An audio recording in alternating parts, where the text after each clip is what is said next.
So hello friends, कैसे आप लोग। मैं हूं जीत और आप देख रहे हैं फैक्टोलॉजी विद जीत। सो फ्रेंड्स, इस वीडियो में आज हम लोग बात करने वाले एक भूतिया गुड़िया की। और फ्रेंड्स, ये जो मैं स्टोरी के बारे में बताने वाला हूँ ये एक सच्ची घटना पर आधारित है। बचपन में हम सभी लोगों ने डॉल्स के साथ खेला है। और फ्रेंड्स, मैं जिस डॉल के बारे में बात करने वाला हूँ उस डॉल पर 2013 में एक मूवी भी बन चुकी है जिसका नाम है द कंजूरिंग। इस फिल्म में तीनों दोस्तों को भूतिया डॉल इतना डराती है कि इससे छुटकारा पाने के लिए तीनों दोस्तों को कई प्रोफेशनल पैरानॉर्मल इन्वेस्टिगेटर्स और लॉरेन वॉरेन से मदद लेनी पड़ती है। और फ्रेंड्स, इस भूतिया गुड़िया का नाम है एनाबेले। इस भूतिया गुड़िया को मंत्रों से बांधकर वॉरेन के ऑक्यूलेट म्यूजियम में शीशे के एक शोकेस में रखा गया है और इस शोकेस के नीचे इसे न खोलने की चेतावनी भी लिखी गई है। पैरानॉर्मल 8 और वॉरेन के अनुसार इस भूतिया गुड़िया के अंदर अभी भी शैतानी आत्मा मौजूद है और उनके मुताबिक यह गुड़िया अंदर होने के बावजूद भी एक आदमी की मौत का जिम्मेदार है। तो चलिए शुरू करते हैं फ्रेंड्स एनाबेला की इस रियल स्टोरी के बारे में। एंड फ्रेंड्स, मैंने इस वीडियो को कई छोटे छोटे पार्ट्स में बांट दिया है ताकि आपको इस वीडियो को समझने में और इस वीडियो में जो स्टोरी मैंने आपको समझाया है बताया है उसको समझने में आपको ईजी हो। तो फ्रेंड्स, वीडियो में आगे बढ़ने से पहले अगर आपने हमारा यूट्यूब चैनल को सब्सक्राइब नहीं किया है तो वो भी सब्सक्राइब कर ले ताकि आपको ऐसी ही आगे और भी वीडियोस मिलता रहे। सो चलिए फ्रेंड्स, इस अनटोल्ड स्टोरी को हम लोग स्टार्ट करते हैं। तो बात है 1970 की, जब एक माँ एक खिलौने की दुकान से एक अलग दिखने वाली गुड़िया को खरीद कर लाती है। यह गुड़िया माँ अपनी बेटी डोना के जन्मदिन पर उसे तोहफे में देती है। उस समय डोना अपनी दोस्त एंजी और लो साथ एक अपार्टमेंट में साथ साथ रहती थी। डोना अपनी माँ के दिए हुए गिफ्ट यानी गुड़िया को बेड के कोने में सजा देती है। कुछ ही दिनों में डोना और उसके दोस्त को वह गुड़िया अजीब और डरावनी लगती है। तीनों दोस्तों को वह गुड़िया चलते हुए दिखाई देती है। जैसे जैसे दिन गुजरते गए यह बातें आम होने लगी, जैसे गुड़िया का एक जगह से दूसरी तरफ घूम जाना। कई बार जब डोना और उसके दोस्त कॉलेज घर आती हैं तो एक कमरे में रखी हुई दूसरे कमरे में मिलती है, तो कभी सोफे पर मिलती थी। और गुड़िया को लाने के 1 महीने के बाद हालात इतने भयानक हो जाते हैं कि अब दोनों दोस्तों को घर लौटने पर चमड़े के कागज पर लिखे हुए संदेश मिलते थे। इट मीन्स मैसेजेस मिलते थे जिसमें हेल्प मी लिखा होता था। मानो जैसे यह सब उस गुड़िया ने अपने छोटे छोटे हाथों से लिखा है, क्योंकि जो कागज पर लिखावट थी वह किसी छोटे बच्चे की थी। हैरानी की बात तो यह है कि जो मैसेज लिखे मिलते थे वे चमड़े के कागज पर ही मिलते थे जो कि उस घर में थे ही नहीं। इट मीन्स ये है दोस्तों कि वो जो कागज पर जो लिखती थी वो चमड़े वाले कागज पर, वो घर के नहीं थे।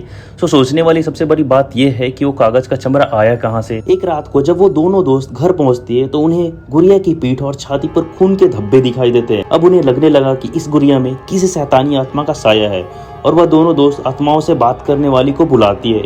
वह इंसान गुड़िया से बात करके पता लगाता है कि उस गुड़िया में किसी बच्ची एनाबेले की आत्मा है जो अपने बचपन में इसी जगह खेलती थी जिस जगह वह अपार्टमेंट है जहाँ पर वो दोनों दोस्त रहते थे। जब एनाबेले 7 साल की थी तब इसकी लाश इसी जगह पर मिली थी। उसने कहा कि वह डोना के साथ रहना चाहती है, उसे डोना के साथ रहना अच्छा लगता है। डोना एनाबेला को अपने साथ रहने देती है, लेकिन डोना को जल्दी महसूस होता है कि उस गुड़िया में किसी बच्चे की आत्मा न होकर कोई शैतानी आत्मा है। उस घर में डोना और एंजी के साथ लो भी रहता था जो कि उस गुड़िया को शुरू से ही नापसंद करता था। लू ने कई बार डोना को बताया कि इस गुड़िया में शैतानी आत्मा है और इसे कहीं दूर फेंकने के लिए भी कहा था, पर डोना ने लू की बातों को अनसुना कर दिया था। बच्चे की आत्मा से बात होने के बाद दूसरे दिन सुबह लू घबराते हुए डोना को बताता है कि गुड़िया ने उसे कल रात को गला दबाकर मारने की कोशिश की थी, लेकिन डोना को लगा कि लू ने कोई डरावना सपना देखा है। लेकिन उस दिन दोपहर जब एंजी लू बाहर बैठकर बातें कर रहे थे तभी अचानक उन्हें डोना के कमरे से भयंकर चीखने की आवाज आने लगी,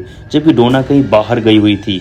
वे दोनों डरते डरते कमरे को खोलकर देखते हैं, उसमें सिर्फ गुड़िया एक तरफ पड़ी हुई थी। लू को देखते ही गुड़िया उस पर हमला कर देती है। लू के कपड़े फाड़ देती है और उसके शरीर पर जगह जगह पर गहरे घाव कर देती है। गुड़िया के ऐसे भयानक हमले से लू सदमे में चली जाती है। लू पर हुए इस भयानक हमले से डोना को विश्वास हो गया था कि इस गुड़िया में किसी बच्ची की नहीं बल्कि शैतानी आत्मा का साया है। यह गुड़िया श्रापित है। डोना मदद के लिए फादर हेगन से मिलती है। फादर हेगन को शापित आत्मा का मामला लगने के कारण वह डोना को अपने सीनियर फादर कुक के पास भेज देते हैं। फादर कुक तहकीकात के लिए paranormal investigators expert Edward rain और लॉरेन रीटा वॉरेन को बुलाते हैं। दोनों पैरानॉर्मल एक्सपर्ट 1 हफ्ते तक उस गुड़िया के व्यवहार पर अध्ययन करके यह पता लगाते हैं कि उस गुड़िया में एक शैतानी ताकत है जो डोना के शरीर पर कब्जा करना चाहती है, जिससे उसका पुनर्जन्म हो सके। इसलिए वह डोना के साथ रहना चाहती थी। डोना का ध्यान आकर्षित करने के लिए पहले वह गुड़िया पहले जगह बदलती थी, फिर हेल्प मी संदेश लिखती थी, अपने ऊपर खून के धब्बे लगाती थी। जब डोना आत्माओं से बात करने वाले को बुलाती है तब वह गुड़िया